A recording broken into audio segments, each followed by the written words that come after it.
नमस्कार। राधा रानी की रसोई में आप सभी का बहुत बहुत स्वागत है। आप सब कैसे हो दोस्तों? आप सबों की कुशलता की कामना मैं ईश्वर से करती हूँ। आप सब ठीक भी होंगे। करवा चौथ के बाद अब आपको मैं संतान की दीर्घायु के लिए रखे जाने वाला व्रत बताने वाली हूँ, जो अहोई अष्टमी आ रही है। यह व्रत 8 नवंबर को रखा जाए। हर साल कार्तिक मास की कृष्ण पक्ष की अष्टमी तिथि के दिन अहोई अष्टमी व्रत रखा जाता है। महिला इस दिन अपने संतान की दीर्घायु और सुखी जीवन के लिए उपवास रखती है, साथ ही अहोई देवी की पूजा करती है।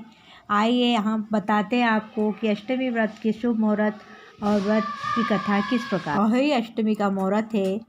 अष्टमी तिथि आरंभ सुबह 7:28 8 नवंबर को और अष्टमी तिथि समाप्त होगी सुबह 6:50 तक 9 नवंबर को। पूजा का समय रहेगा शाम 5:26 से शाम 6:46 तक रहेगा। अहोई अष्टमी माताएं सूर्योदय से पूर्व स्नान करके व्रत रखने का संकल्प लें।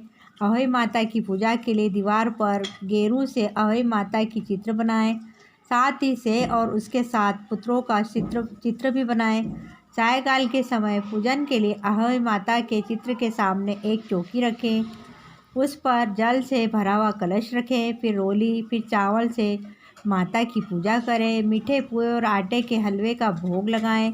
कलश पर स्वास्तिक बना लें और हाथ में गेहूं के 7 दाने लेकर अहोई माता की कथा सुने। इसके उपरांत तारों को अर्घ्य देकर अपने से बड़ों के चरण स्पर्श करें और उनका आशीर्वाद लें। अहोई अष्टमी व्रत का महत्व इस प्रकार है कि अष्टमी के दिन व्रत रखने से संतान के कष्टों का निवारण होता है एवं उनके जीवन में सुख समृद्धि की तरक्की आती है। ऐसा माना जाता है कि जिन माताओं की संतान को शारीरिक कष्ट हो या स्वास्थ्य ठीक न रहता हो या बार बार बीमार पड़ते हों तो अथवा किसी भी कारण से माता पिता को अपनी संतान की ओर से चिंता बनी रहती है, तो माता द्वारा विधि विधान से अहोई माता की पूजा अर्चना और व्रत करने से संतान को विशेष लाभ होता है। अहोई अनहोनी शब्द का अभ्रश है।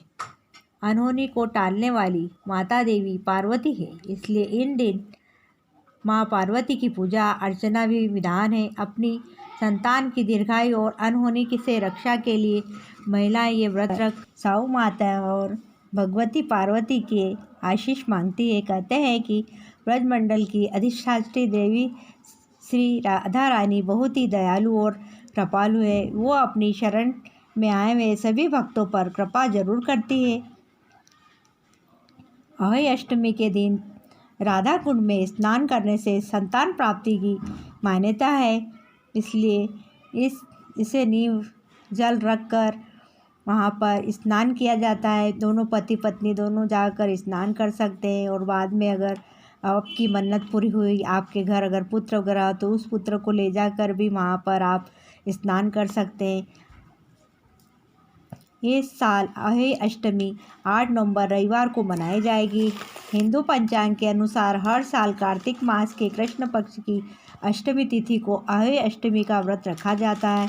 यह व्रत महिलाएं अपने बच्चों की लंबी उम्र और स्वास्थ्य के लिए रखती हैं। कहते हैं कि जो माताएं इस दिन अपने बच्चों का हित चाहकर सच्चे मन से अहोई माता की पूजा करती है, उनके बच्चों की रक्षा स्वयं माता पार्वती करती। इस व्रत में भगवान गणेश और कार्तिकेय की माता पार्वती की उपासना की जाती है। ऐसी मान्यता है कि जिन पति पत्नी को प्रयासों के बावजूद भी संतान प्राप्ति नहीं हो रही है, तो उन्हें इस अहोई अष्टमी के दिन राधा कुंड में स्नान अवश्य ही करना चाहिए। बताया जाता है कि ऐसा करने से उन्हें जरूर संतान की प्राप्ति हो सकती है।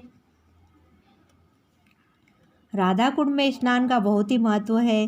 अहोई अष्टमी के दिन माताएं अपने बच्चों की लंबी उम्र के लिए माता पार्वती की पूजा कर तारों को अर्घ्य देती हैं। लेकिन जिन लोगों को संतान प्राप्ति नहीं हो पाती, उनके लिए यह कहा जाता है कि अहोई अष्टमी की रात 12 बजे राधा कुंड में दोनों पति पत्नी राधा कुंड में एक साथ स्नान करें, तो उन्हें अवश्य ही संतान की प्राप्ति हो सकती है। ब्रजवासियों सहित लगभग पूरे देश में यह मान्यता है कि जो लोग सभी दरों से निराश हो गए हो, उन्हें एक बार राधा कुंड में स्नान जरूर करना चाहिए। कहते हैं कि व्रत मंडल की अधिष्ठात्री देवी श्री राधा रानी बहुत ही दयालु और कृपालु हैं। वो अपनी शरण में आए सभी भक्तों पर कृपा जरूर करती है। ऐसी मान्यता है कि सच्चे मन से संतान प्राप्ति की चाहत रखकर राधा रानी से विनती करने वाले लोगों की मनोकामना बहुत ही जल्दी पूरी हो जाती है। अहि अष्टमी राधा कुंड पूजा की विधि। अहि अष्टमी की रात दीपक जलाकर श्री राधा कुंड की आरती करें। आरती करने के बाद श्री राधा रानी को प्रणाम करें। आप श्री राधा रानी से प्रार्थना करें कि उनकी कृपा से आपको संतान की प्राप्ति हो जाए। फिर रात ठीक 12 बजे पति पत्नी दोनों को राधा कुंड में स्नान करना चाहिए। स्नान करने के बाद कुंड के निमित्त पेठा यानी कि सीताफल दान करना चाहिए। माताएं अहि अष्टमी पर पूरा दिन उपवास रखती हैं और सायंकाल में तारे दिखाई देने के समय अहि माता का पूजन करती है। इस दिन तारों को करवा से अर्घ्य दिया जाता है। यह अहि माता और गेरू आदि के द्वारा दीवार पर बनाई जाती है अथवा किसी मोटे वस्त्र पर अहि काढ़ कर पूजा के समय उसे दीवार पर टांग दिया जाता है। आइए हम आपको बताते हैं पूजा की विधि। अहि अष्टमी के व्रत के दिन प्रातः उठकर स्नान करें और माता की पूजा करते हुए संकल्प करें कि मैं अपने पुत्र की लंबी आयु या सुखमय जीवन के लिए अहि माता का व्रत कर रही हूँ। अहि माता मेरे सभी पुत्रों को दीर्घायु, उत्तम स्वास्थ्य एवं सुखी रखें। अहि माता की पूजा के लिए लाल गेरू से दीवार पर अहि माता का चित्र बनाएं और साथ ही स्वायु और उसके 7 पुत्रों का चित्र अंकित करें। फिर उनके सामने चावल की कटोरी, मूली, सिंगाड़े रखें और सुबह दीपक जलाकर कहानी पढ़ें। कहानी पढ़ते समय भी चावल हाथ में लिए जाते हैं, उन्हें साड़ी के पल्लू में बांध दिए जाते हैं। अगर आपकी पुत्री है तो उसकी भी लंबी आयु के लिए आप इस व्रत को कर सकते हैं। सुबह पूजा करते समय लोटे में पानी और उसके ऊपर कारवे में पानी रखते हैं। यह करवा चौथ में उपयोग किया हुआ होना चाहिए। इस करवे का पानी दिवाली के दिन पूरे घर में छिड़का जाता है। संध्या काल में इन अंकित चित्रों की पूजा करें। भोजन में इस दिन 14 पूरी और 8 पुए का भोग लगाएं। अहि माता को लगाया जाता है। इस दिन बायना निकाला जाता है। बायने में 14 पूरी, मठरी या काजू होते हैं। लोटे के पानी में शाम को चावल के साथ तारों को अर्घ्य दिया जाता है। शाम को अहि माता के सामने दीपक जलाया जाता है। पूजा और भोग का पूरा सामान किसी ब्राह्मण को दिया जाता है। अहि माता का चित्र दिवाली तक घर में लगाकर रखना चाहिए। अहि माता की पूजा में एक अन्य विधान यह भी है कि चांदी की अहि बनाई जाती है जिसे सायु कहते हैं। इस सायु की पूजा होरोली, अक्षत, दूध व भात से की जाती है। वैसे पूजा चाहे आप किसी भी विधि विधान से करें, लेकिन किसी भी विधान में पूजा के लिए एक कलश में जल भर कर रखें। पूजा के बाद अहि माता की कथा सुने और सुनाएं। पूजा के पश्चात सासू माँ के चरण सासू माँ नहीं सासू माँ, फिर से बोलो। पूजा के पश्चात सासू माँ के चरण नहीं, पूजा के बाद अहि माता की कथा सुने या सुनाए। पूजा के पश्चात सासू माँ के चरण स्पर्श कर उनका आशीर्वाद प्राप्त करें। इसके पश्चात भोजन ग्रहण करें। इस वर्ष अहि अष्टमी का व्रत 8 नवंबर को किया जाएगा। करवा चौथ की तरह यह अहि अष्टमी का व्रत भी महिलाएं निर्जला रहकर ही व्रत करती। इस अहि अष्टमी और अहि माता का व्रत कहा जाता है। यह व्रत महिलाएं अपनी संतान की लंबी आयु और उन्हें हर तरह के विपत्ति से बचाने के लिए करती हैं, लेकिन विशेष तौर पर यह व्रत पुत्रों के लिए किया जाता है, पर पुत्री के लिए भी कर सकते हैं। कुछ निसंतान महिलाएं पुत्र प्राप्ति के लिए भी अहि माता का व्रत करती है। अहि अष्टमी के दिन महिलाएं अहि माता का व्रत करती हैं। अहि अष्टमी के दिन महिला अहि माला धारण करती है। क्या आप जानते हैं कि ये माला क्यों धारण की जाती है और इसका क्या महत्व है? नहीं पता है तो हम आपको बताते हैं। तो चलिए, अहोई अष्टमी को महिलाएं संध्या काल में पूरे विधि विधान के साथ अहोई माता की पूजा करती हैं और अपनी संतान की लंबी आयु, अच्छी उम्र, अच्छे स्वास्थ्य की कामना कर तारों की छाँव में अर्घ्य देते हैं। इस दिन अहोई माता की पूजा में चांदी के अहोई बनाते हैं। इसे श्याऊ भी जाता है। रोली, अक्षत, दूध और आदि से इसकी पूजा की जाती है। इसके बाद एक कालवा लेकर उसके साथ श्याऊ का लॉकेट और चांदी के दाने डालकर माला बनाई जाती है। व्रत करने वाली माताएं इस माला को अपने गले में अहय से लेकर दिवाली तक धारण करती है। इस माला की पूजा पूरे विधि विधान से करनी चाहिए। जानते हैं कि इस माला को पहनने का क्या महत्व है। तो श्याऊ माला को संतान की लंबी आयु की कामना के साथ पहना जाता है। दिवाली के तक इसे पहनना आवश्यक माना जाता है। हर वर्ष इस माला में एक चांदी का मोती बढ़ाया जाता है। मान्यता है कि इससे पुत्र की आयु लंबी होती है। जानते हैं कि श्याऊ माला पूजा करने की विधि। अहोई अष्टमी के दिन अहोई माता की विधिवत पूजा करें और करवा में जल भरकर रखें। अहोई माता की कथा सुने, श्याऊ माता के लॉकेट की पूजा करें। इसके बाद संतान के पास में बैठा कर माला बनाएं। संतान को तिलक करें और माला धारण करें। करवे में जल से पुत्रों को स्नान भी कराया जाता है। अहोई माता को अपने पुत्र की लंबी आयु की प्रार्थना करें। 14 पूड़ी या मठरी या काजू का बायना सास, ननद या जेठानी को दें। शाम के समय मुहूर्त के अनुसार तारों को चंद्रमा का अक्षत मिले हुए लोटे से पानी से अर्घ दें। फिर पूजा में माता को अर्पित किए गए सामान किसी ब्राह्मण को दान कर दें। अहोई माता की तस्वीर को दिवाली तक बने रहने दें। करवे के पानी को दिवाली पर पूरे घर में छिटक दें।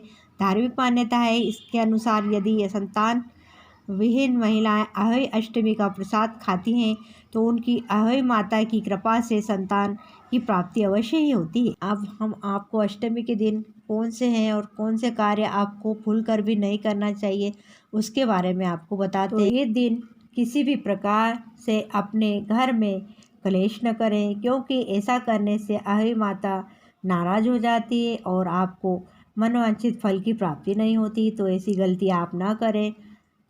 अहोई अष्टमी के दिन अर्घ्य देते समय तांबे के लोटे का प्रयोग न करें।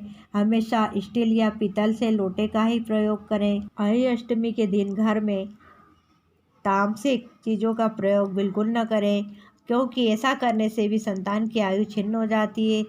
अहोई अष्टमी के दिन सोना वर्जित है, क्योंकि सोने से व्रत रखने वाले व्यक्ति की पूर्ण फलों की प्राप्ति नहीं होती। अहोई अष्टमी के दिन मिट्टी को बिल्कुल भी हाथ न लगाएं और न ही इस दिन किसी खुरपी से कोई पौधों को उखाड़िए। अब हम आपको अहोई माता की कथा सुनाते हैं। प्राचीन काल में एक साहूकार के 7 बेटे और 7 बहुएं थी। इस साहूकार की एक बेटी भी थी जो दिवाली में ससुराल में मायके आई थी। दिवाली पर घर को लिपने के लिए 7 बहुओं और ननद मिट्टी लाने को जंगल गई। साहूकार की बेटी जहाँ मिट्टी काट रही थी उस स्थान पर श्याऊ शाही अपने 7 बेटों के साथ रहती थी। मिट्टी काटते हुए गलती से साहूकार की बेटी की खुरपी की चोट से शाहू का एक बच्चा मर गया। शाहू पर इस पर क्रोधित होकर बोली, मैं तुम्हारी कोख बांधूंगी। शाहू की बात से डर कर साहूकार की बेटी अपनी 7 भाभियों से एक एक कर विनती करती रही कि वह उसके बदले अपनी कोख बंधवा ले।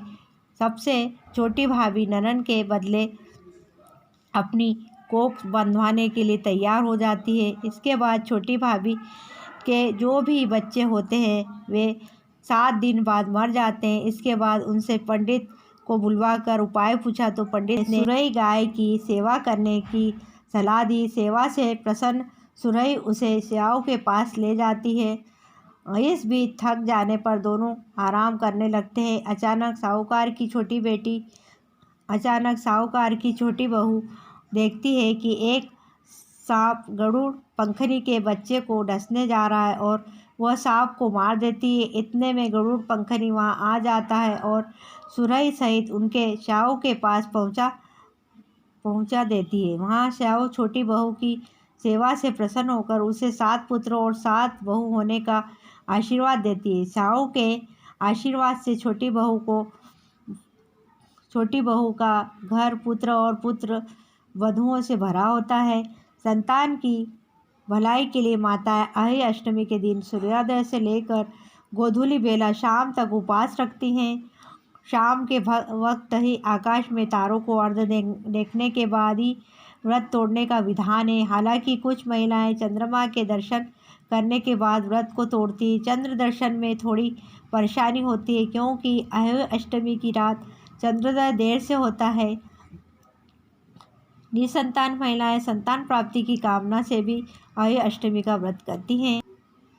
कार्तिक मास की काफ़ी महत्ता है और इसकी महिमा का बखान पद्म पुराण में भी किया जाता है। कहा जाता है कि इस माह में प्रत्येक दिन सूर्योदय से पूर्व स्नान करें, ब्रह्मचर्य का व्रत का पालन करने लगे, गायत्री मंत्र का जाप और सात्विक भोजन करने से महापाप का भी नाश होता है। इसलिए इस माह में आने वाले सभी व्रत और विशेष फलदायी होते हैं और यही कारण है कि इस माह मनाए जाने वाले अहोई अष्टमी का पर्व भी काफ़ी महत्व है।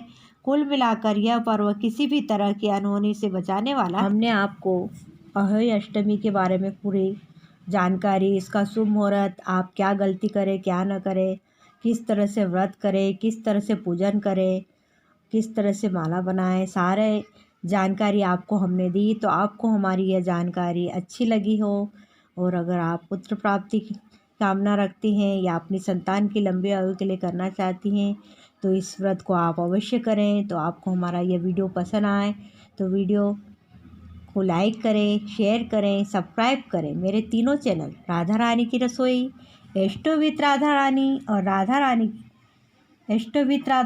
और राधा कृष्ण की रसोई, तीनों चैनल को लाइक शेयर सब्सक्राइब अवश्य करें। अभी तक आपने मेरे चैनल को सब्सक्राइब नहीं किया तो सब्सक्राइब अवश्य करें। अंत में बेल आइकन को भी ज़रूर प्रेस करें, इससे आपको मेरे आने वाले वीडियो की नोटिफिकेशन मिलती रहेगी। फिर मिलते हैं एक नए उपाय और वीडियो के साथ। तब तक के लिए बाय, धन्यवाद, टेक केयर।